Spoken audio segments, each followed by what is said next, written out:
안녕하십니까. 네, 반갑습니다.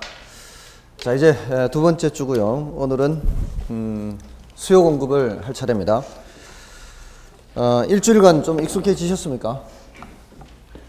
새로 시작하시는 분들도 그렇고요. 이미 시작하신 분들도 그렇고 이제는 조금은 익숙해질 때도 될 것 같고요. 일주일이면 충분하지 않습니까? 이 정도 시간이면 좀 적응을 하셔야 되고요. 이제 바로 좀 날아가셔야 됩니다. 야간반 분들은 여유를 가질 수가 없습니다. 주간반 분들과 달라서 물론 뭐 처음서부터 아주 많이 할 수는 없지만 어느 정도 시간을 투입해서 꾸준히 하셔야 됩니다. 자, 오늘 할 차례는 속성부터입니다. 사실은 부동산 속성부터인데 이 부동산 속성은 10분의 2, 3 정도 될까나 이런 정도입니다. 자, 제가 지난주에 어떻게 공부하라고 말씀을 드렸었죠. 기출문제가 굉장히 중요하다고 말씀을 드렸죠. 근데 우리 교재가요, 지금 거의 700페이지죠. 700페이지 조금 넘는데, 사실은 이게 분량에서 주눅들 필요 없습니다. 공법은 더 많죠. 민법하고. 그 분량에서 주눅 들지 마시고요. 너무 많죠. 근데 사실은 수업 시간에 잘 들으시면 분량을 많이 줄이실 수가 있어요. 그리고 지금 여러분들이 갖고 계시는 이 교재는 문제가 반입니다. 문제가 반이고 내용이 반이에요. 사실은. 이론 정리만 따로 빼지 않습니까? 그러면은 한 340페이지 정도밖에 안 돼요.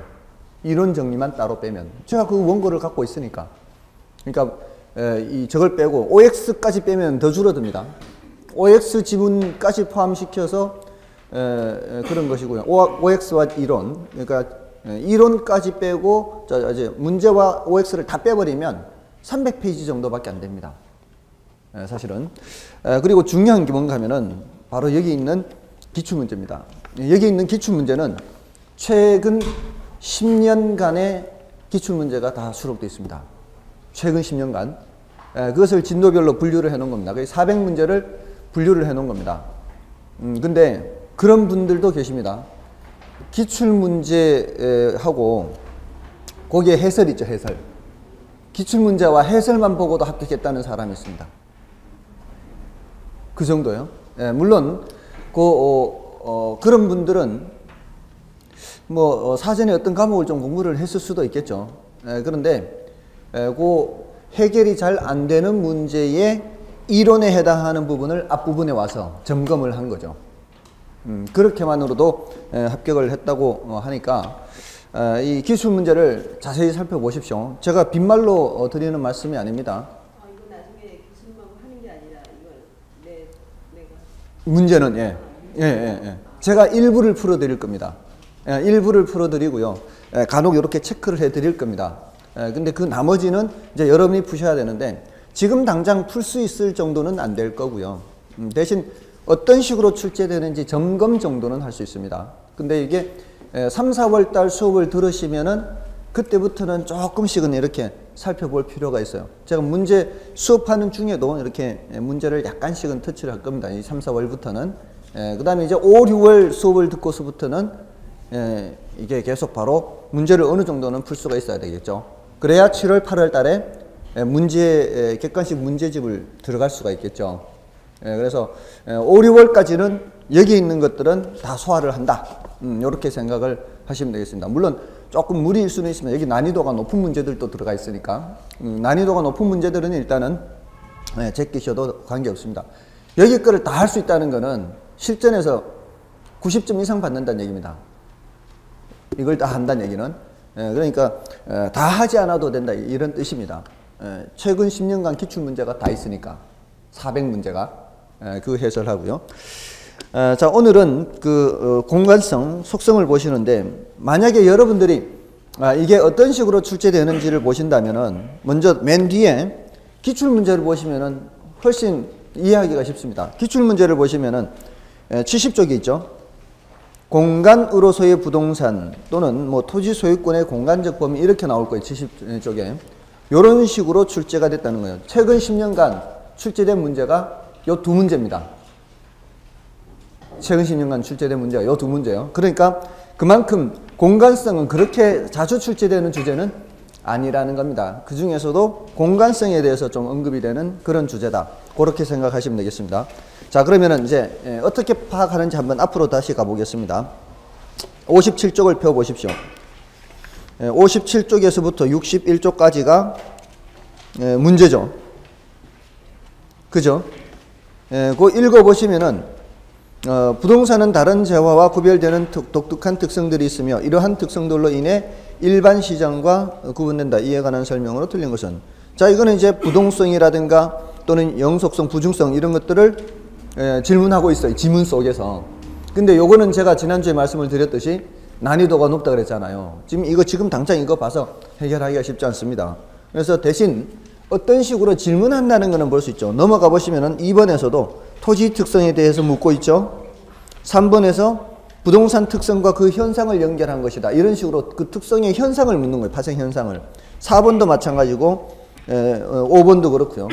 대체로 이런 식으로 질문하는 것이 눈에 보이고요. 그 다음에 지난주에 공부했던 부동산 개념을 또 앞으로 볼까요? 41쪽에 가보십시오. 41쪽에 가보시면은 괄호에 들어갈 내용으로 옳은 것은 이렇게 있죠. 41쪽에. 이게 부동산 분류에 대해서 물은 겁니다. 부동산 분류. 그 다음에 넘어가시면 2번도 그렇죠. 42쪽에 2번. 토지 분류에 대해서 나왔죠. 나지, 부지, 맹지 이렇게 경련디가 내려가죠. 3번도 그렇죠. 3번도 공지, 맹지, 획지, 후보지 이런 식으로. 지난주에 이런 거 했지 않습니까? 이렇게 묻는다. 단어 뜻을 묻는다는 거죠. 근데 이게 지금 지난주에 공부했던 부동산 개념은 지금 여기 없죠. 근데 부동산 개념은 지난 10월 달에 출제됐습니다. 그래서 그거는 맨 뒤에 있어요. 지난 10월 달에 출제됐던 거는 여기 맨 뒤에 수록해 놨습니다. 25회는. 그래서 맨 뒤에 600 몇 쪽이죠? 682쪽이에요. 682쪽에 가시면은 그게 이제 25회 출제된 문제입니다. 요게 이제 부동산 분류도 출제되고 이제 부동산 개념도 출제되고 그래서 7번 보세요. 684쪽에 7번에 있네요. 7번에 다음 토지의 정착물 중 토지와 독립된 것이 아닌 것은. 자, 지난주에 왜 독립되어 있느냐 독립되지 않았느냐 이런 말씀을 드렸잖아요. 그죠? 토지와 독립되어 있는 건 어떤 게 있었어요? 건물이 있었잖아요. 건물 말고도 또 뭐 몇 가지가 있다 이런 말씀을 드렸었죠. 그런 것을 이렇게 묻는 겁니다. 여기는 이제 어려운 단어가 있죠. 국어 나왔죠. 국어. 국어가 뭐라 그랬어요? 소규모 수로부지. 도랑이죠. 도랑. 순우리말로 도랑이라 그랬죠. 도랑은 독립된 것이 아니죠. 도랑은 종속 정착물 이렇게 되는 거예요. 도랑. 땅 넘어가면 함께 넘어가는 게 그게 종속물이죠. 독립물이라는 얘기는 땅과는 별도로 거래할 수 있다는 얘기 아닌가요? 그걸 이제 묻고 있었던 겁니다. 그게 지난 10월 달 문제였던 겁니다. 자, 되셨죠? 자, 그래서 주로 이제 우리가 정리해야 되는 거는 지난주에 공부했던 것 중에는 부동산 개념에서 자, 이거 지난주에 공부한 거죠. 법경기 이렇게 정리를 하시고요. 부동산 개념이 나오면 법경기가 나와야 됩니다. 법적 개념은 다시 어떻게 해요? 협의와 강의 이렇게 해서 협의의 부동산은 민법상 개념이고 광의의 부동산은 이 협의의 개념을 포함하는 거죠. 광의의 부동산은 이거 포함해서 뭐를 더하는 거예요?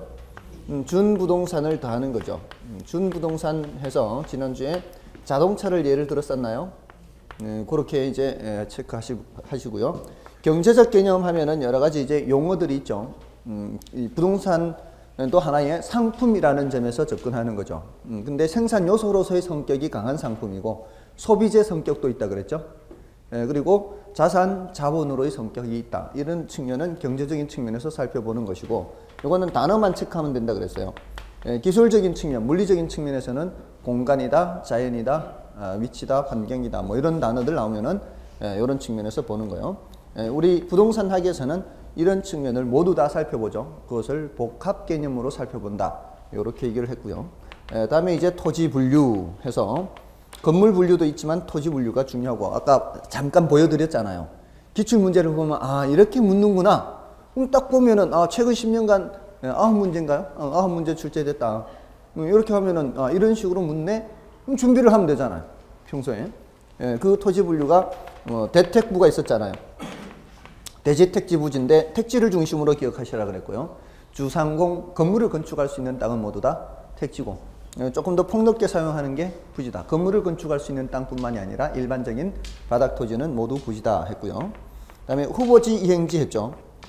대분류상 전환 중인 토지는 후보지. 요거는 용도지역 내에서죠. 내에서. 용도지역 내에서 상호간 전환 중인 토지 하면은 이행지 이런 것이었고요. 그 다음에 필지는 법적 개념이고 획지는 경제적 개념이죠. 그래서 이거는 소유권의 범위와 한계를 표시하는 개념이고, 이것은 같은 가격 수준의 일단의 토지를 말하는 개념입니다. 그래서 한 필지가 2개 이상의 획지가 될 수도 있고, 2필지 이상이 하나의 획지가 될 수도 있다. 이런 표현을 했었고요. 그다음에 그 나지 건부지 이런 것도 있죠. 지상에 건물이 없는 땅으로서 아무런 사법상 제한도 없는 땅, 깨끗한 상태의 땅이 나지고요. 지상에 건물이 있어서 토지의 사용 수익이 제한된 상태의 땅이 건부지. 이렇게. 또 뭐 잡다한 거 많았죠. 법지, 빈지. 법으로만 소유할 뿐 활용 실익이 없는 땅. 경사진 그런 경우의 땅이죠. 이건 빈지는 바닷가죠. 요거는 소유권 표시는 안 돼 있습니다. 측량 자체가 안 돼 있기 때문에. 측량은 안 돼 있지만 활용 실익이 있는 땅. 이것은 소유권 표시는 돼 있지만 활용 실익이 없는 땅. 뭐 이렇게도 얘기하고요. 또 맹지하고 자루형 토지. 맹지는 도로에 접한 면이 하나도 없는 땅이고요. 자루형 토지는 도로에 접한 것이 좁은 입구로 되어 있고요.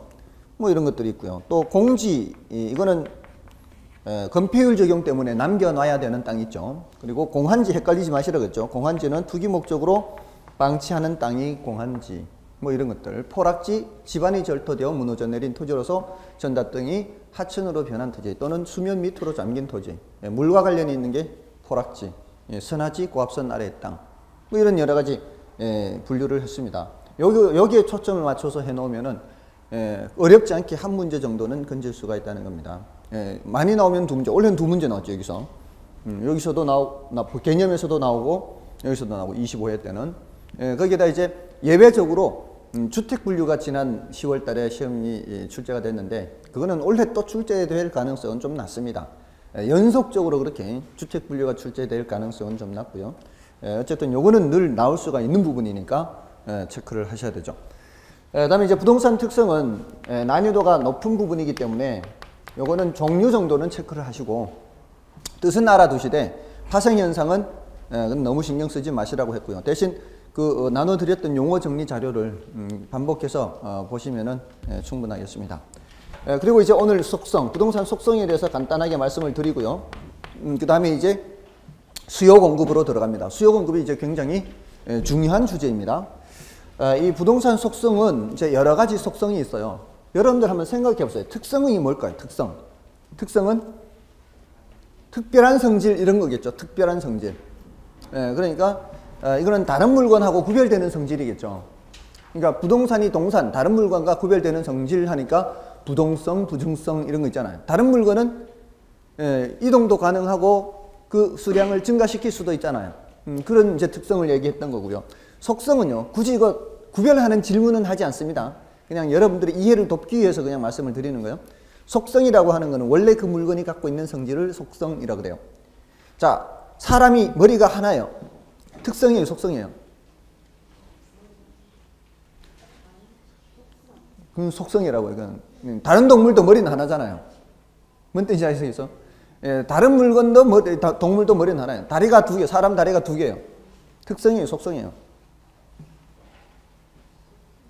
그런 거는 속성이에요. 다른 동물도 다리는 2개짜리도 많아요. 그렇잖아요. 새는 다리가 2개잖아. 맞죠?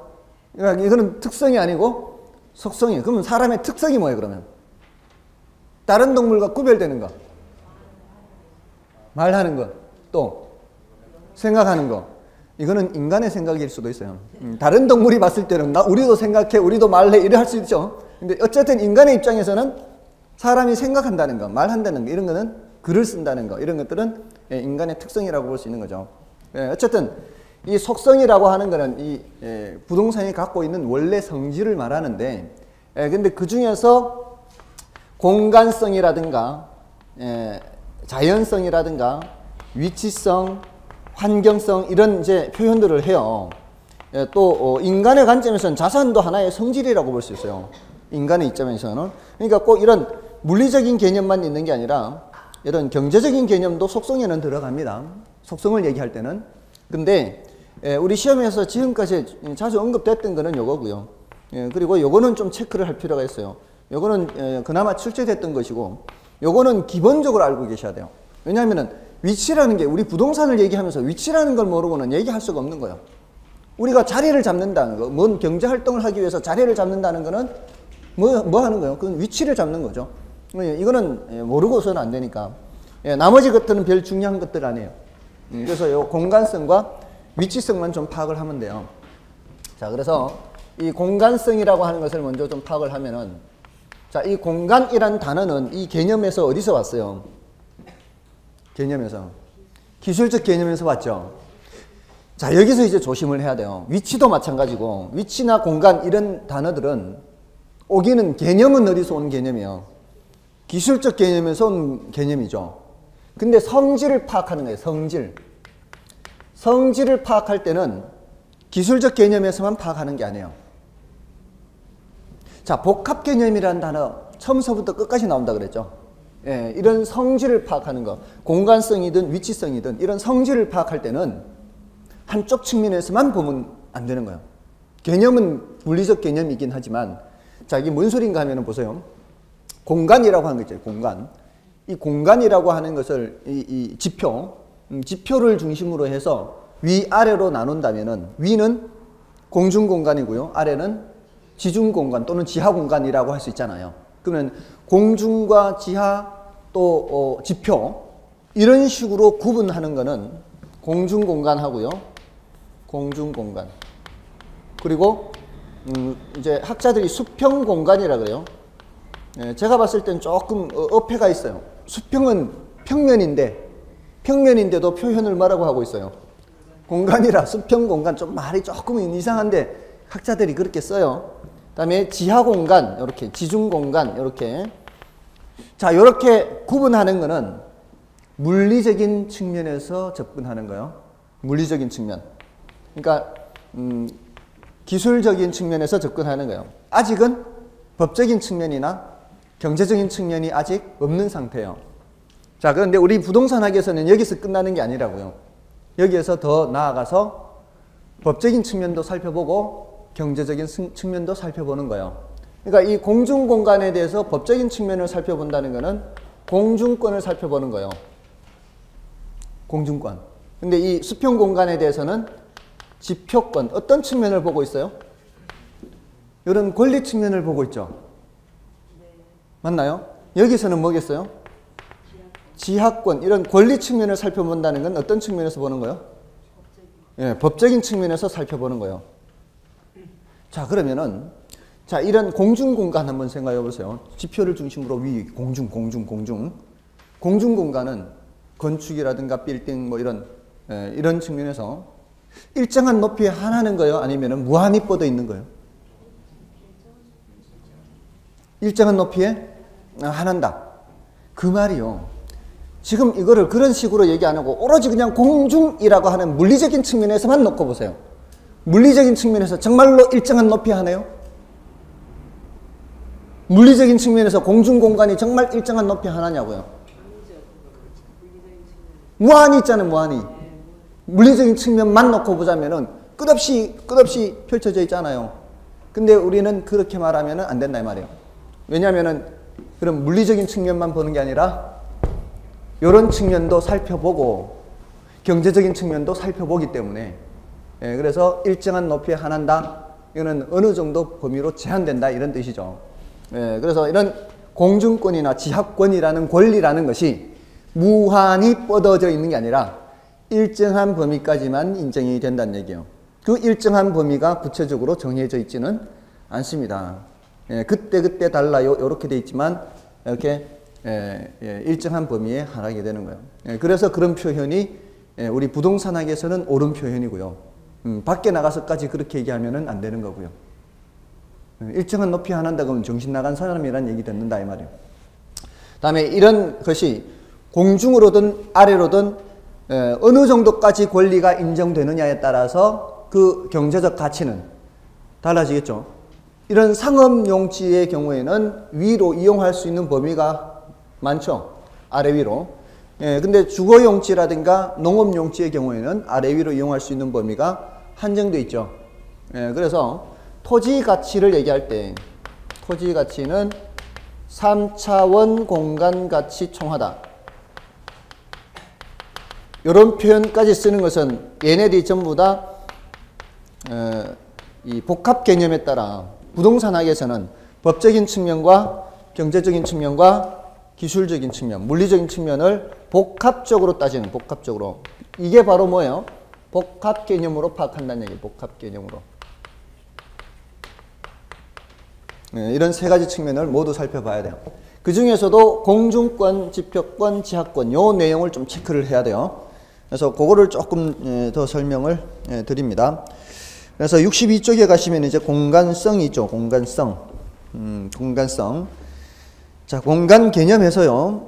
괄호 1번에 부동산은 공중공간, 수평공간, 지중공간의 3차원 공간으로 구성되어 있다. 이 중 공중공간과 지중공간을 합하여 입체공간이라고 한다. 요거 공중공간과 지중공간을 합하여 입체공간이라 하기도 하고요. 셋 모두 다를 입체공간이라 하기도 해요. 괄호 2번에 있죠.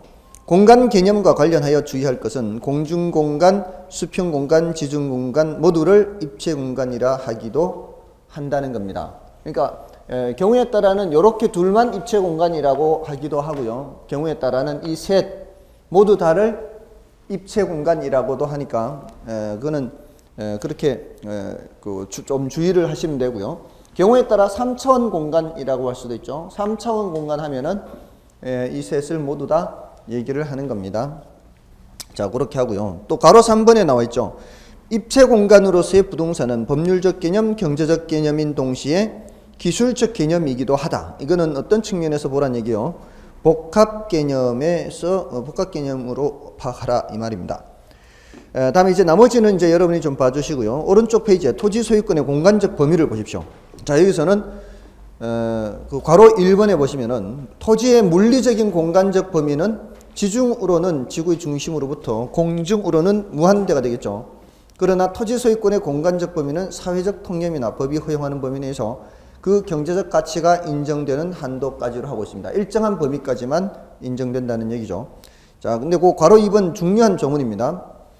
민법 212조에 의하면 토지 소유권의 범위는 정당한 이익이 있는 범위 내에서 토지 상하에 미친다. 이렇게 됐죠. 자, 거기서 정당한 이익이라고 하는 거 있죠. 정당한 이익고 해설한 게 괄호 3번에 있습니다. 그것은 그 시대나 장소에 따라 달라질 수 있는 개념이죠. 그래서 최종적으로는 그 판단을 누가 할 수도 있고요. 최종적으로는 법원이 할 수도 있습니다. 법원. 분쟁이 발생했을 때 최종적으로는 누가 하는 거예요? 법원이 하는 겁니다. 다음에 괄호 4번에서는 정당한 이익 범위 내에까지 미치기 때문에 범위 밖에까지는 미치지 않습니다. 그걸 얘기하는 것이고요. 다음에 괄호 5번은 이 정당한 이익이 있는 범위 내에서 토지 상하에 미치죠. 상하. 이 소리는 입체적으로 규정하고 있다는 것을 의미하는 겁니다. 나머지 그 밑에 내용은 이제 여러분이 봐주시고요. 구분지상권 이런 표현 있죠. 자, 이런 것들이 전부 다 입체적인 개념이란 뜻입니다. 구분지상권이다, 구분소유권이 이런 것들이 다 그 입체적인 개념이다.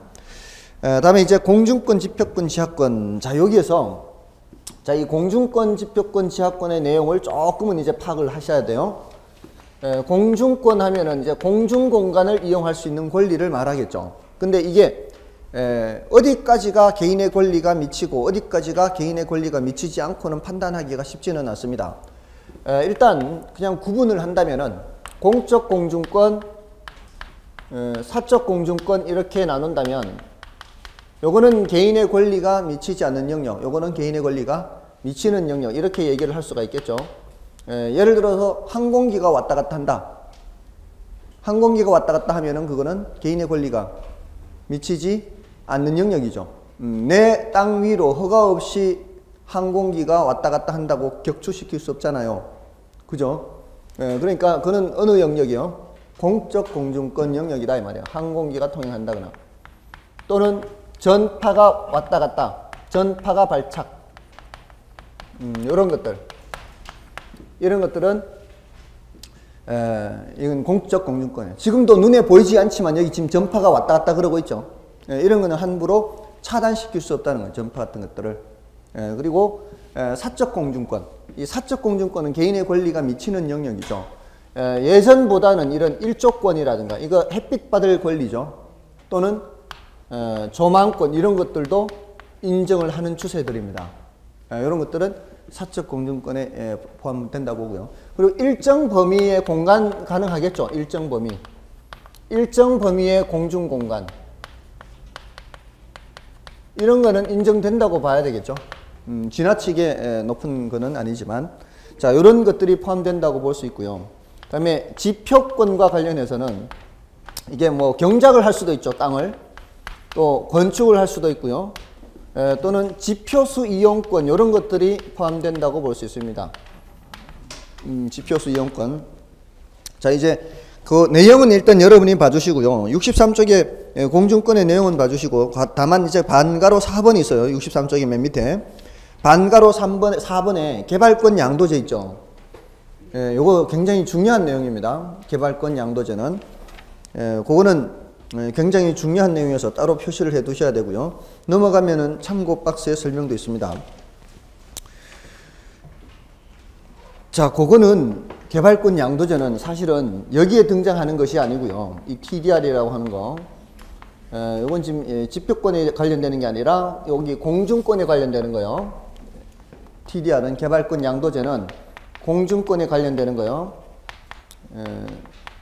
요거는 사실은 여기에 등장하는 게 원래 모습이 아니고요. 원래 모습은 지역지구제에서 등장하는 주제예요. 지역지구제 공부하셨죠? 자, 이제 2번 하셨나요? 1번 하셨나요? 1번 하셨나요? 지역지구제 용어가 나왔습니까? 용도지역, 용도지구, 용도구역 용어가 나왔습니까? 거기에 개발제한구역도 나왔습니까? 그 개발제한구역이에요. 그 개발제한구역 때문에 등장하는 녀석이 이게 TDR입니다. 이 개발제한구역이라는 게 뭐 때문에 설정하죠? 그 뭐 용어 정리 같은 거 다 하셨나요? 그냥 시수도인가 개도시수인가 그것만 했나요? 그것만 했어요? 개발제한구역, 시가화 조정구역, 수산자원 보호구역, 도시자연공원구역 맞나요? 아직까지는 실력이 제가 조금 더 낫죠. 예. 한 2달만 지나면 역전이 될 겁니다. 예. 2달만 지나면 한 가지가 또 추가됐어요. 한 가지 더 추가됐나요? 네, 1월 6일 날. 1월 6일 날. 고맙습니다. 굉장히 고맙습니다. 아니, 그럼 토요일 날 했어요. 그런 걸 말씀해 주지 않는 분도 계시는데 네.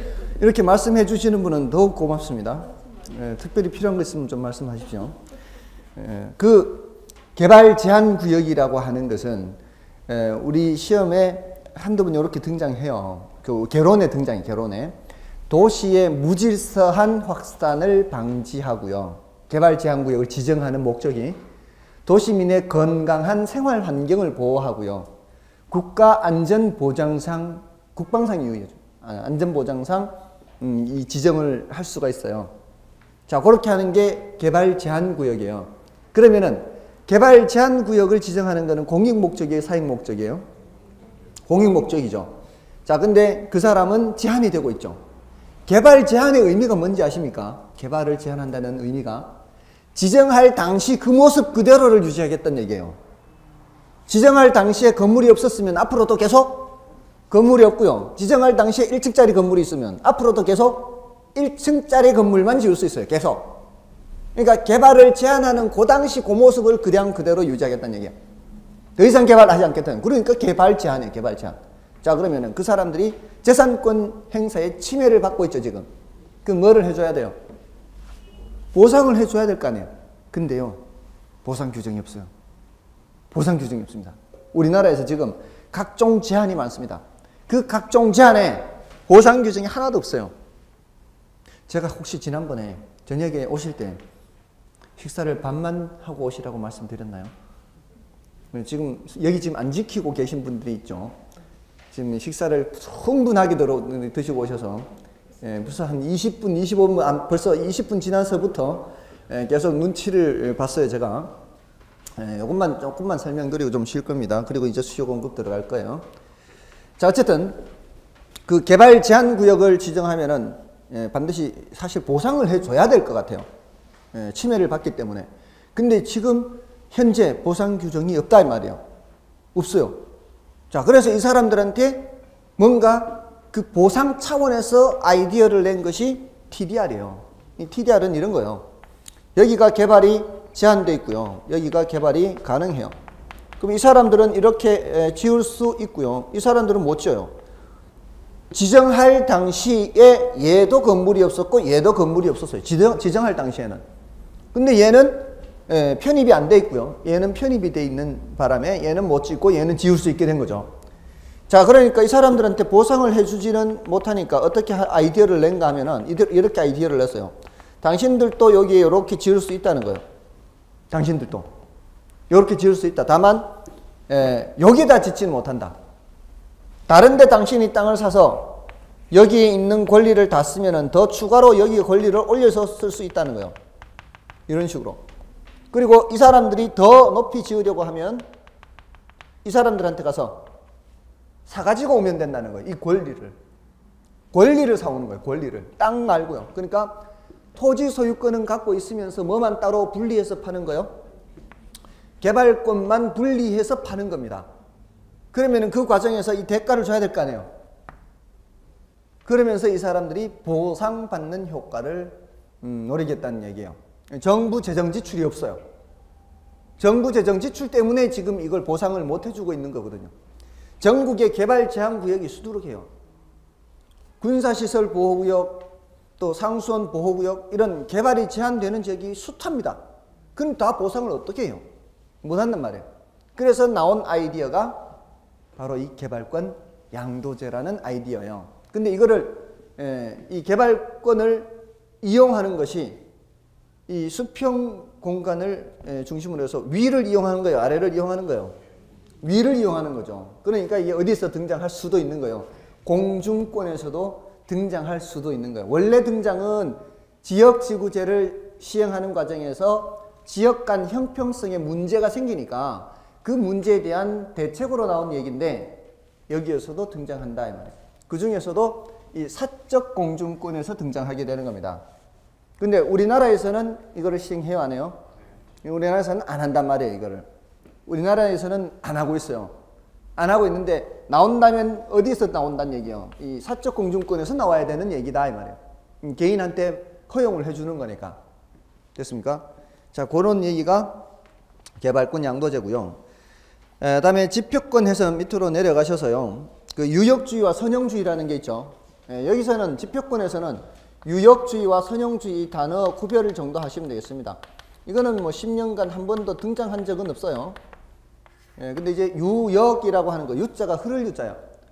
물이 흐르는 주변 지역이에요. 이렇게 물이 흐르면 이 주변 지역에 사는 사람들이라면 누구든지 타인의 사용을 방해하지 않는 범위 내에서는 이용할 수 있는 거예요. 유역에 거주하기만 하면 되는 거예요. 선후를 따지지 않아요. 나중에 이사 와도 관계없어요. 나중에 이사 와도 이 유역에 거주하는 사람들이라면 다른 사람 방해하지 않는 범위 내에서는 쓸 수 있어요. 근데 선형주의는 그게 아니에요. 이거는 주로 물이 이제 많은 습윤 지역에서 적용되는 것이라면 이거는 건조 지역에서 주로 적용되는 방식인데요. 건조 지역은 물이 한정돼 있어요.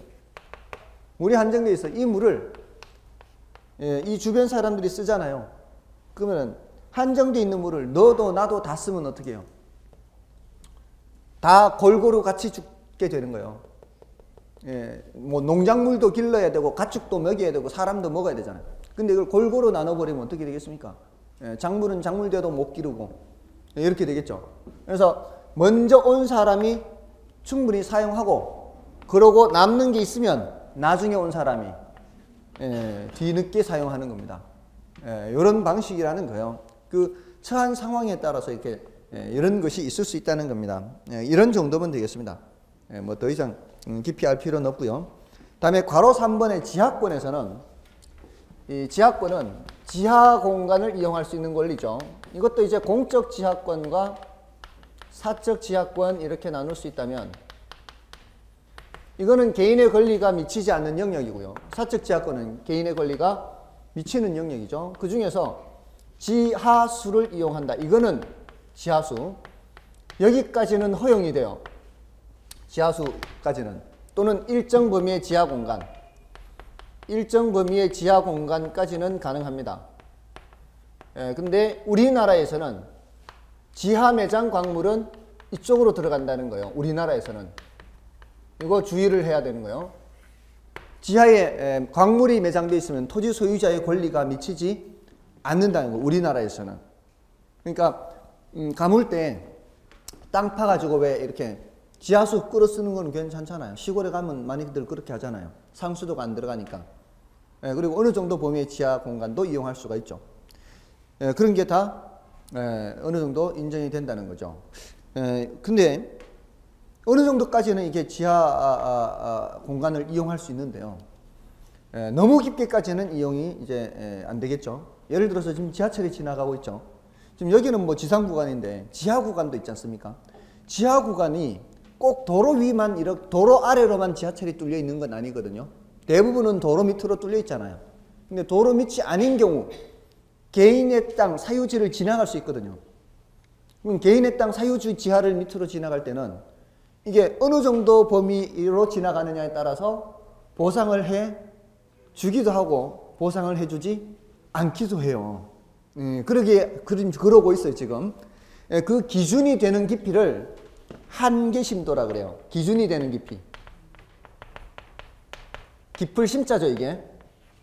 그러니까 한계심도, 지표가 여기 있으면은, 한계심도가 여기 있으면은, 한계심도보다 밑으로 지하철이 지나간다. 이러면 보상을 해줘야 안 해요? 이러면 보상을 안 해주고요. 이렇게 지나가면은 보상을 해준다는 거예요, 이렇게. 이렇게 하면은 보상을 해준다고요. 됐나요? 그 기준이 되는 깊이를 뭐라 한다? 한계심도 이렇게 표현을 하는 겁니다. 자, 그런 정도로 봐주시면 되겠고요. 지금은 그 정도로 보십시오. 다음에 이제 넘어가시면은 위치성을 좀 보겠습니다. 자, 위치라는 개념. 자, 위치는 이제 그 부동산의 위치에는 물리적으로 고정되어 있는 절대적 위치와 다른 부동산과의 관계에서 결정되는 상대적 위치가 있어요. 절대적 위치는 부동성 생각하시면 되고요. 상대적 위치는 사회적, 경제적, 행정적 위치는 가변적이다. 이거 생각하시면 돼요. 부동산의 이용은 주변의 다른 부동산의 이용 상태에 영향을 많이 받으므로 경제적 위치가 보다 중요하다고 볼 수 있습니다. 상대적 위치가 보다 중요하다고요.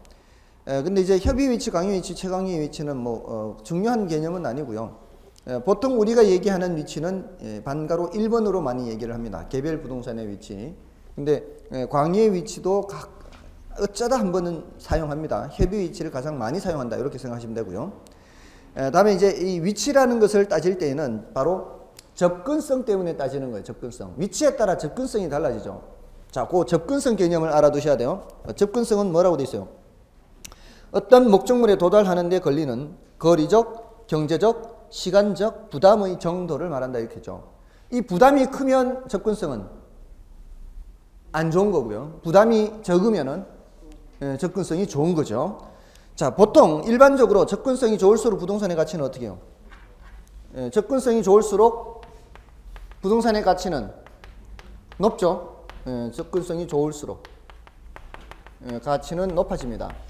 자, 근데 이게 반드시 그러지 않기 때문에 주의를 해야 돼요. 주의를 해야 되는 게 접근의 대상물이 뭔지를 봐야 돼요. 접근의 대상물. 이게 장례식장 바로 옆에 있어요. 그런 거나 여러분들 아파트 그 분양할 때 보면은 위험 혐오 시설 이렇게 해가지고 맨 끝에 보면은 나옵니다.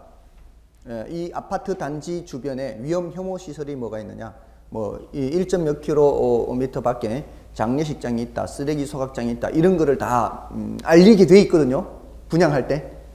그런 것들을 반드시 봐야 돼요. 그래서 위치를 확인해서 그 아파트 단지 중에서도 좀 멀리 떨어져 있는 것이 뭐 좋다든가 이런 거를 좀 확인을 해야 돼요. 그러니까 접근의 대상물이 위험이나 혐오의 대상인 경우에는 그렇지 않죠. 조심해야 되고, 또 접근의 정도도 봐야 돼요. 접근의 정도. 지나치게 가까우면 안 좋을 수 있어요. 제가 3년 전에 살았던 집이 그랬어요. 앞이 8차선 대로예요. 여름에는 따로 알람이 필요 없어요. 정말 알람 필요 없어요. 여름에는 어쩔 수 없이 문을 열어놓고 자야 될 거 아니에요. 그러면 새벽에 사람들이 다니기 시작하면서 벌써 시끄러워집니다. 그 집을 제가 얻었거든요.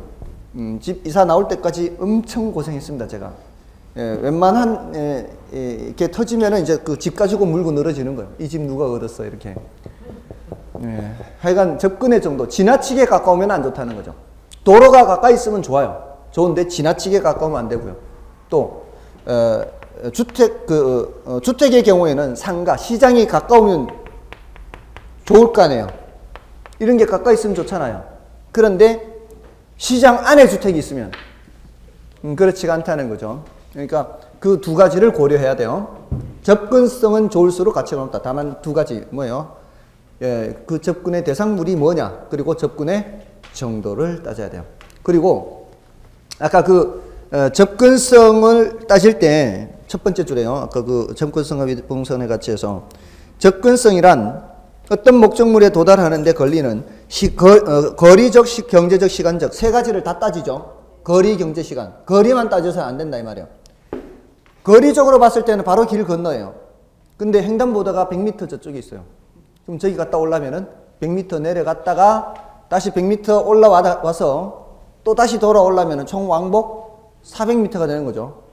거리는 그냥 한 30m밖에 안 되는데 물리적 거리는, 접근성은 굉장히 떨어지는 겁니다. 그러니까 왜 그런 게 굳이 뭐 이런 사무용이나 뭐 이렇게 점포 같은 것뿐만이 아니라 대형 할인점도 그렇잖아요. 대형 할인점은 이게 가는 길이 이제 일방통행이냐 여부냐에 따라서 이게 접근성이 좋을 수도 있고 그렇지 않을 수도 있죠. 그러니까 그런 것이 고려돼야 된다는 거죠. 우리가 어떤 걸 결정을 할 때. 저는 이제 서울 지역에서는 제일 골치 아픈 곳이 목동이에요. 목동. 제가 다닌 곳 중에서는 목동에는 일방통행이 많잖아요. 거기는 6차선 도로가 일방통행이에요. 6차선이 다. 그러니까 한번 지나가 버리면은 돌아오려면 이제 골치 아픈 거예요. 그 위치를 돌아오려면은. 그죠? 그런 거는 접근성이 별로 안 좋은 거예요, 사실은. 근데 그럴 수밖에 없는 게 그 지역이 인구가 엄청 많거든요. 인구가 많은데 그 6차선 도로를 양방통행으로 바꿔버리면 차선 3개밖에 안 되고 중간중간에 한 뭐 이렇게 세워놔버리면은 엄청 정치 정체가 심할 겁니다. 그러니까 어쩔 수 없이 그렇게는 하는데 하여간 처음 가는 사람들은 거기 헤매가지고 길을 못 찾아 나옵니다. 정말 헷갈립니다, 거기. 자, 그런 부분이 있습니다. 자, 그렇고요. 다음에 오른쪽 페이지 가시면은 부동산의 용도와 접근성 있죠. 자, 여기서는 부동산은 주거용, 상업용, 공업용 등 어떤 용도냐에 따라 접근성의 판단 기준이 달라집니다. 주거용은 쾌적성과 편리성, 상업용은 수익성, 공업용은 생산성이 접근성의 판단 기준이 된다는 거죠. 이건 뭐 간단하게 단어 정도 체크하면 되잖아요. 주거용은 쾌적성, 편리성, 상업용은 수익성, 공업용은 생산성, 끝입니다. 더 이상 할 거 없습니다. 넘어가십시오. 넘어가시고 이제 부동산 경제론 수요 공급을 하면 되겠습니다. 여기서부터가 이제 전체 내용의 본론에 해당하는 겁니다. 지금 방금 한 것까지가 총론이고요. 서론에 해당한 거고요. 자, 이제 본론인데요. 좀 쉬고 들어가도록 하겠습니다.